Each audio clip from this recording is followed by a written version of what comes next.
Okay, so there's this girl named Emily, right? And Emily has a problem. If you get that reference, then you get it.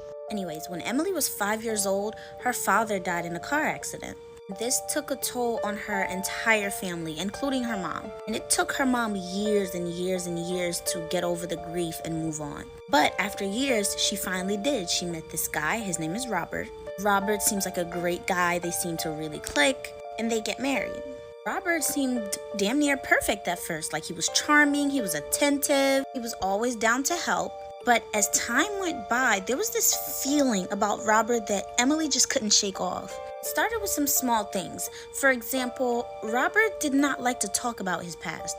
It was as if he didn't even have one. Like, he dodged questions, any type of questions about his past or family, he just plays it off. Or he changes the subject. Anyways, fast forward, it's Spirit Week at Emily's school, and tomorrow is Crazy Hair Day.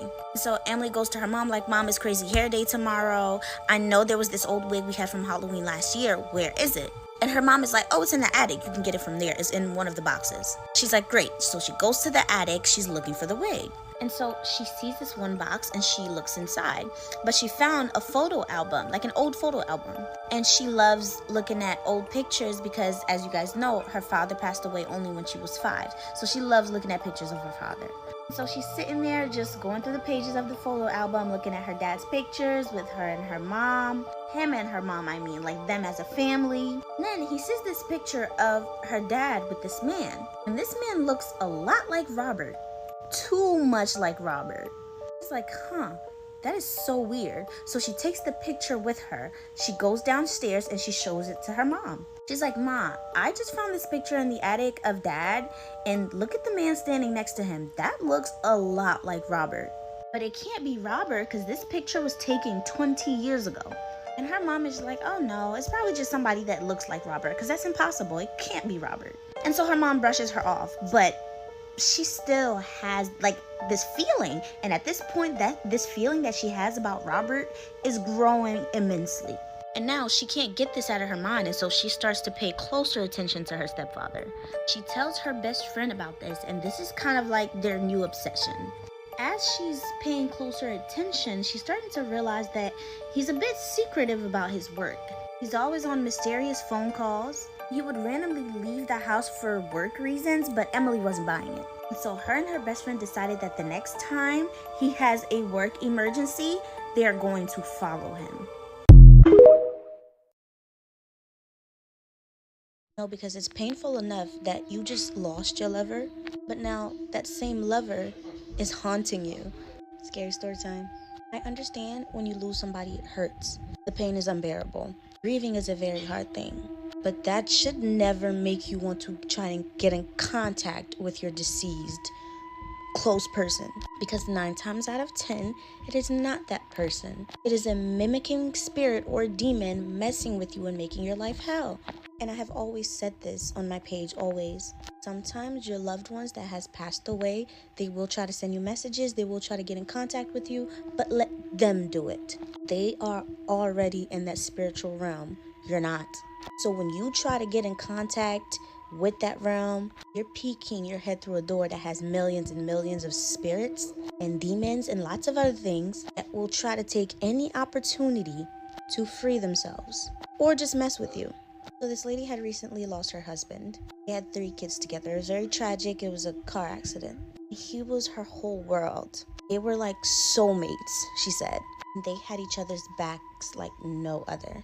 She didn't really have much of a family. So after he passed, it was really just her alone in this world with her kids. She didn't quite know how to handle that. Nobody really quite know how to handle grief, you know?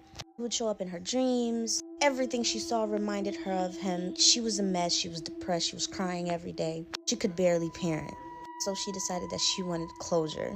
She wanted to get in contact with him to know that he's still with her, that she's not alone. And so in your most vulnerable stage, this is when the devil tries you the best. This is when he throws the lowest blows, the trickiest tricks. And so she was scrolling on TikTok, just trying to distract herself, you know? And she saw this video of this creator, who I'm not going to name, because she told me who the creator was. And that creator is one of the creators that have people out here doing spells that will ruin their lives. Anyways, the creator posted how to get in contact with your deceased loved one. So she said the creator said to take a candle, take a picture of the person, take some of their belongings, wait for like a full moon or something, take some verses from the Bible, repeat them. It was a whole ritual and process. So the pain was too much for her, and she decided that I'm gonna do this. I need to speak to him. I need to know that he's okay, and I need to know that he's with me. So she puts her kids to bed. She did it exactly at midnight. She had everything laid out. She did everything that the creator said to do. And so she was talking and crying, and in the middle of it, she started feeling chills. And with that chill came a feeling. And she said to me that that feeling felt wrong. It was not a good vibe.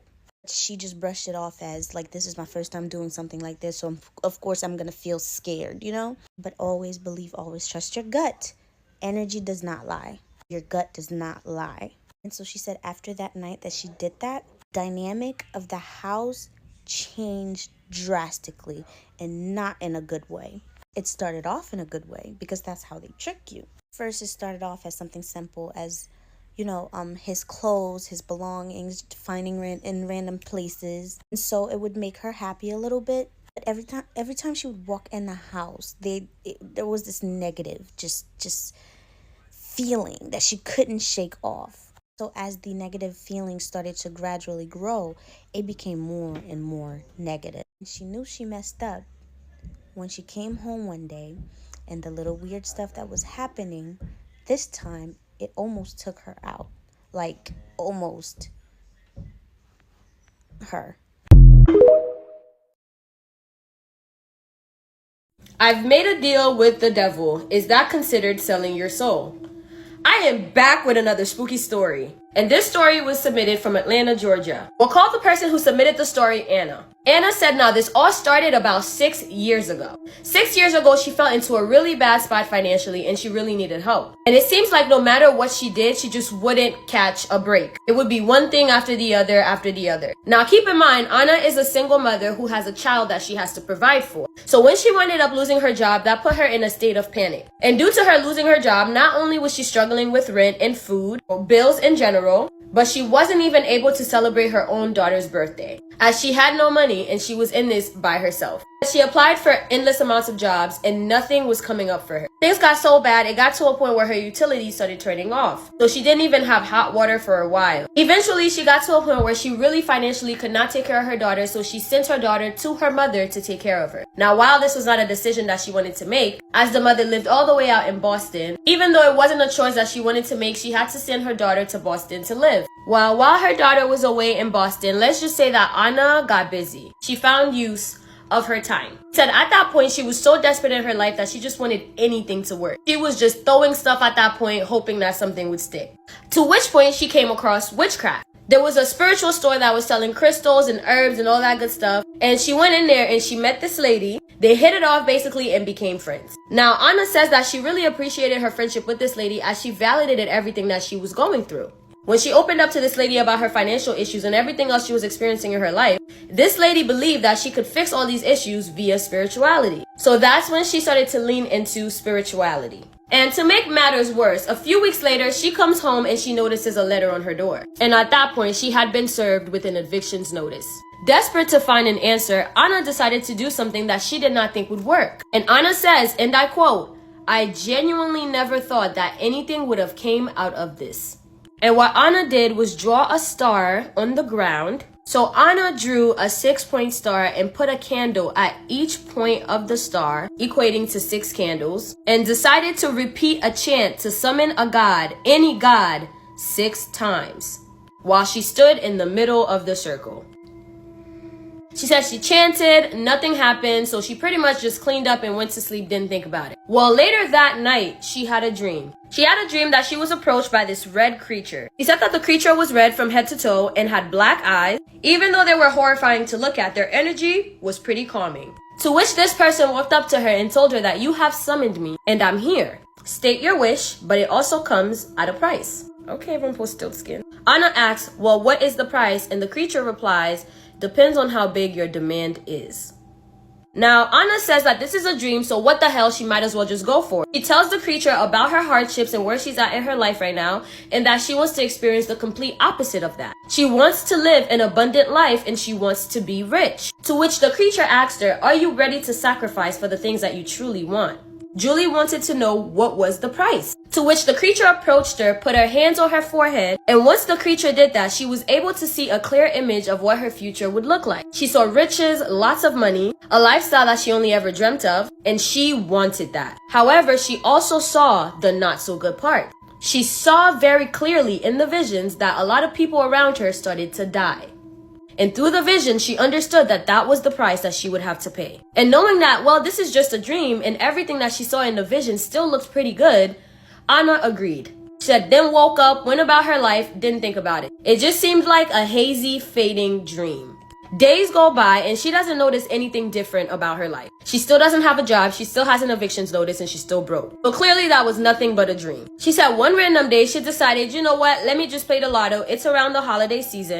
Let me test my luck. And at that point, she completely forgot about the dream. She said she played the lotto and won a decent amount of money. With the decent amount of money that she made, she was able to get into the stock market and get into investment. She said once she got into investments, that's when everything skyrocketed for her. It seems like she was making all the right moves and she could never mess up. And she said that she was in her house making all of this money. She got her daughter back from her mom and things are going great. She says 5 years later of doing this, she was touching millions of dollars that she had never touched before, giving her daughter a life and experiences that she only ever dreamt of giving her. On Christmas of the 5th year, her mother, who was perfectly healthy in Boston, she fell down the stairs in her home, winded up in a coma, and passed away the next day. 2 weeks after that, her boy best friend got into a tragic car accident. He did not make it. And coming into the new year, which would have been this year, one of her cousins fell really sick and also she did not make it. She says she met a guy beginning of this year and she really likes him. And as the holiday seasons are rolling around, he started becoming very sick. He never had lung problems before, however, he developed one. Doctors can't even tell him where this came from. And at this point, this is when Anna started to remember that she did strike a deal 6 years ago, but it was a dream and she barely remembers it. And Anna says that this might be the biggest coincidence of her life, or she might have accidentally actually sold her soul and potentially made the biggest mistake of her life. Anna wants you all to know that if you're going through anything in life, just wait your turn and pray. Don't do anything crazy because you might just fuck around and find out. Things are not looking too good for her boyfriend right now and she doesn't know what to do. And that is all she submitted. Thank you guys so much for watching this spooky story. Since we don't know what's going on with this app, I will be posting longer, better, spookier stories on my YouTube channel. As you guys can see, I already started. If you're looking for videos to binge watch, I have 78 spooky videos on my YouTube channel. So you better make sure you subscribe to get me to 50K. We don't know where this app is going. And my Instagram is Rebecca_Journey. I'm trying to get to 10K, y'all. The link is literally on the top of my page. We don't know what's gonna happen come January 19th. If you want to be able to keep in touch with me, make sure you follow me on all my other platforms. Anyway, I love you, my abducted humans, from your favorite Haitian homegirl. As I tell you guys this story, we're gonna act like this is not there. My nose ring came out and I'm trying to push it back in. Mind your business. There was this church, and this church had this really, really good pastor. And the church was doing great, and it was growing fast. The pastor was doing miracles. People were getting closer to God. It was just great. But some people weren't very happy about that. Because like I said in the previous videos, even if you think you're at church praying and it's not doing anything, it's moving mountains. And so that is getting in the way of their plans. Prayers and everything that's happening, people going to that church and converting, starting to be really bad for them. And so they send this lady to that church in order to destroy it. So she goes to visit the church or whatever. She comes as a guest. She is very welcomed. The church makes her feel very, very welcomed. And then she starts to study everybody in church, including the pastor. So she decided that she's going to get closer to the pastor, and that if she wants to take the whole church down, she has to target the pastor. And she does that exactly. This lady is coming to church every Sundays. She's going to Saturday churches. She's going to weekly Bible studies. It's all part of a plan to get closer to the pastor. So her and the pastor are starting to really get along. She's so nice, so kind, and so innocent, right? And eventually, after a couple of months of infiltrating herself within the church and closer to the pastor, she offers to work for the pastor as an in-home nanny, because at this point she knows enough about the pastor's personal life to know that he needs one. And here's this kind, very nice, very innocent young woman who's willing to do it. So the pastor accepts. She is rejoicing. So the pastor gives her a room in his house. Everything's going great. She makes breakfast, she makes dinner, she cooks, she cleans, she takes care of the kids, and everything is great. Until his wife starts to get sick. And here she is making soups, anything that the wife might need. But for some reason, his wife is just getting worse. She can't sleep at night. She can't sleep during the day. And so this is starting to be really hard on the pastor. Whole time, y'all know what that lady was doing? Because she is now cooking and cleaning, she was also doing laundry. She started doing witchcraft on the wife's clothes. And the kids were next. Can we show them the older homestead? Yeah, let's go. As you know. No, it's not. No, it's not.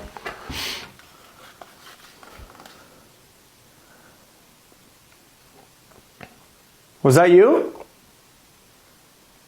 Yeah, that's on either side. They went to both. Yeah. A ghost or some sort of demon almost drowned my cousin right in front of my eyes. So I'm gonna be telling the perspective of this story from my cousin's POV at one point in the story because it's actually insane, and the fact that I witnessed this is even more insane. So this story happened a few summers ago when my family all decided to visit my mom's side of the family down in St. Lucia. All ghost shit aside, if you've never been to St. Lucia, I so recommend going. It's freaking beautiful. Anyways, this story happened on the last day of our trip, and I will never forget the plane ride home because I just couldn't stop thinking about it. So in St. Lucia, there's many lakes and rivers around, and my cousin desperately wanted to show us this secret river that he knew about. And at this private river, he built like his own rope swing for guests and for him to try. So this particular day, it was just my cousin, me, and his dog going because no one else wanted to swim, and he's a teen, so it's not like it's just like little kids going unsupervised. So we arrive at the river, and oh my gosh, it was beautiful. Like there were waterfalls everywhere. It was green. It was just, I would low-key want to go back. Like, it looked like something out of a movie. So we all take a dip in the water, and we are having the best time ever, and then finally, it's time to try the rope swing. Now, this is when things started to get a little bit creepy. So as my cousin was setting up the rope swing, I remember his dog turned away from us and started barking at the bushes. So at first, I'm thinking like, you know, it's an animal watching us, so I get kind of scared, and I signal my cousin. I'm like, yo, can you come over here, go see what that is? So his stupid self goes and tells the dog to attack whatever's in the bushes, and when the dog goes, he starts barking like really loud, and then all of a sudden, we hear this really loud screech from the dog, like it's crying. So we immediately run over to see what's going on with his dog, and when we get there was nothing. Like there was no cuts from his dog, no bite marks, no nothing. Just, we don't even know why he was crying. So his dog continued to cry, he was hiding behind my leg, and my cousin goes, he's probably spooked from like stepping on a branch, which I thought was BS because what? So anyways, at this point, I want to get my mind off of it because right now it's just really weird, and at this point I wanted to go into the water. But what was really off-putting was that his dog kept licking my legs and kept jumping on me, almost signaling that I shouldn't get into the water. So I'm catching on to his cues and I'm like, all right, I'll sit down with you, I'll play with you, don't worry about it. And while this was happening, my cousin went back up to the cliff to set up the rope swing. Finally, the rope swing is set up, and he asked me, he was like, oh, do you want to go first? And I was like, nah, you should go first, like, show me how this thing works. And now, y'all, this is when I'm gonna switch to his perspective. So right now, my cousin is at the top of the cliff, and he jumps down with the rope swing, and he tells me that as he was entering into the water, he heard a scream. That, of course, alerted him because he thought that I was either getting attacked or his dog was getting attacked. But keep in mind, me and the dog, none of us made noise. Like, we did not scream or anything. So he told me that as soon as he entered into the water, he immediately started to swim back up, but was stuck. He told me that when he was underwater, he opened his eyes for a split second and saw a figure there standing over him, holding his head down. He told me that he thought this whole time that it was me holding his head down as like a game or something, until the grip of whatever was holding him down got tighter and he could not breathe. So from my point of view, when I saw that he jumped into the water and he didn't come back up immediately, of course I was concerned until I started to see the water splashing, and I was like, okay, maybe he's like playing a game with me. And the reason why I say that is because he is an excellent swimmer. Like, there's no way that he would just drown, you know what I mean? Like, he knows how to swim. So I thought that he was messing around and doing this to freak me out until I saw that the water stopped splashing and his dog was barking nonstop. He told me in that moment of when the water stopped, it was because whatever was holding his head was pushing him down further into the water. So when I saw that there was no activity in the water, I quickly jumped in, I swam over and I grabbed him. And thank God he was not far out, but when I pulled him up, he started hitting me. So we both ended up doing a recap of what happened, and when he told me, I was like, no, why would I purposely try and drown you? Are you serious? Like, what? Till this day, neither him nor I have absolutely no idea what was holding his head down in that water. The cursed necklace, story time. My grandparents had visited Germany, and when they came back, my grandmother gave my mother this beautiful purple diamond necklace. It was one of the most beautiful necklaces I ever saw. From the day that my mom put that necklace on, everything went to shit in our family. I mean, like literally, that evening my dad got into a wreck. The next morning, my grandma broke her arm. While cleaning that necklace, my mom's finger was almost cut off on that diamond. It wasn't even sharp. She had to get 4 stitches. One night, we had a little dance at school, and my dad had bought me this beautiful purple dress, so of course, I asked my mom if I could wear that necklace with it, and she said sure. As soon as she put the necklace on me, I felt dread, like everything bad in the world was on my shoulders. Every little sound bothered me. As I was taking pictures on the stairs, I fell down the stairs and broke my ankle. Damn. So I was taken to the hospital where they had to take the necklace off to do an x-ray, and as soon as it came off, I felt much better. So I get to go home and my leg's healing up, and my mom puts the necklace back in the jury box, but that didn't stop it from affecting our family. Not long after, these random birds began slamming into our house. Dead frogs, dead lizards, dead rabbits, dead rats, just so many dead animals laying around the property. My dad thought maybe somebody had put out poison, or he thought maybe there was a gas leak, but I knew it was that damn necklace. My parents were on the verge of a divorce. They couldn't even get along at this point, and these were 2 people who had never had issues before she got the necklace. So it was during one of these arguments that my dad snatched the necklace off my mom's neck, and everything in the room, like the whole vibe, changed. As soon as the necklace hit the floor, my mom and dad both fell to their knees and started crying and apologizing for the way they'd been acting. 3 weeks later, our house burnt down. So we come home later that night to find the fire department putting the flames out, and then we walked through the house, and guess what was laying on the floor, perfectly preserved? That necklace. So my mom scooped that and all the other jewelry and stuff she could find up, and then they put it in a safe at my aunt's house. Literally within a day, everything at my aunt's house went to shit. Her husband, my uncle, got in a car wreck on the way home and nearly died. Her daughter fell down during cheer practice and broke her arm and entire hand.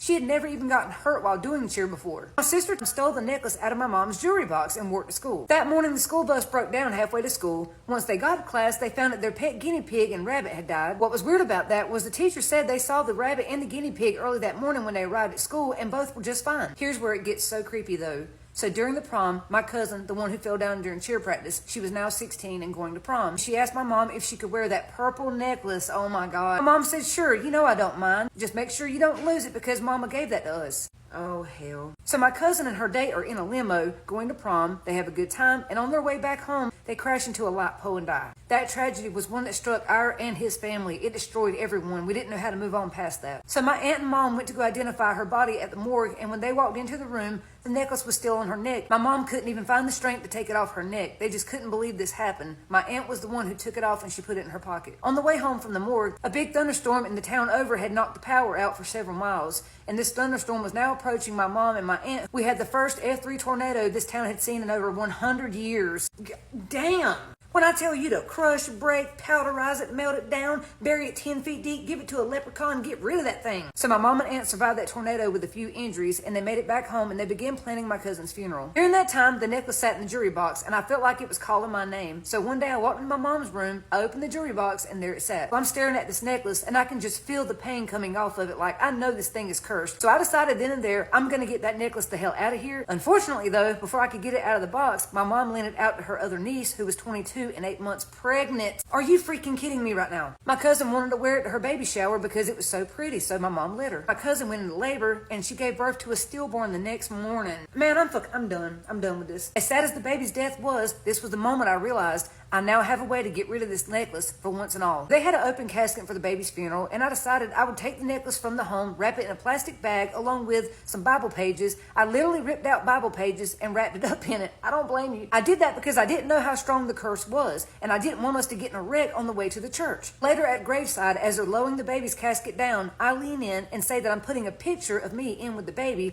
but I'm actually putting this necklace in there with her. I made sure nobody took the necklace out of the casket, and I stood by the graveside and I watched them as they buried the baby. Oh, I was not trying to curse this baby. I was trying to save the rest of my family. Let me just say this. After that necklace was buried in with my baby cousin, I feel like anytime we went to the grave, I could still feel the vibes coming off of that necklace, like it was calling out to us, like it wanted to be dug up. Ugh, that's so weird. I don't know if someone is trapped in that necklace like an evil soul, a spirit, or if it was cursed by a witch. I have no idea. All I know is that necklace is dangerous and no one needs to possess it. Hey, I get it. I know a lot of people are saying, oh, you were going to curse that baby. But the baby was already gone. And I get you're trying to protect everybody else who's still here. Yes, this is a true story and my sister will back it up. This was sent in by Belinda. Somebody submitted a spooky story about a mimic spirit and it's terrifying. You may not want to watch this one at night. We're gonna call the person who submitted the story Danny. So Danny said that they didn't believe in mimic spirits before this happened. And now Danny feels as though she can't even be safe in her own home. She moved into her apartment and at first things were normal.